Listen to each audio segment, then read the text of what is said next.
Alors la couleur rose sur le fond des blocs, elle servait uniquement pour voir le bloc. Mais maintenant qu'il est rempli de texte, on voit que c'est un bloc à cet endroit-là. Donc la couleur rose, je vais la supprimer. Je vais sélectionner par exemple les deux blocs comme ça, les deux blocs qui sont là. J'englobe ne fût-ce que partiellement les deux blocs. Ils ont le même fond qui apparaît là. S'ils avaient des fonds différents, on aura un point d'interrogation. C'est pas grave, ce serait le même principe. On va supprimer le fond. Vous devez avoir la case de fond dans la palette des outils, la case de fond qui est en avant-plan.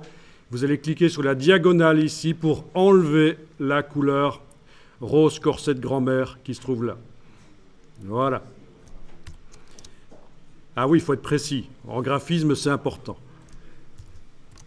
En plus, on aime bien les grand-mères en graphisme. En général, elles dirigent les bureaux. Voilà.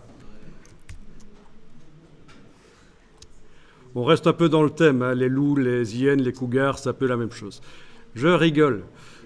Alors, vous avez quelque chose qui ressemble déjà à un document un peu plus professionnel, bien qu'il manque plein de choses, notamment la numérotation des pages, enfin plein de choses, des titres, des espaces entre les paragraphes.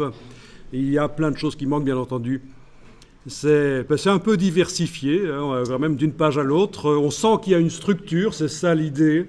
C'est que dans tout le document, il faut qu'on sente qu'il y a une structure derrière qui est commune, mais malgré tout, d'une page à l'autre, il faut de la diversité. C'est ça le secret d'un bon document de mise en page. De la structure commune à tout le document, mais en même temps, d'une page à l'autre, de la diversité.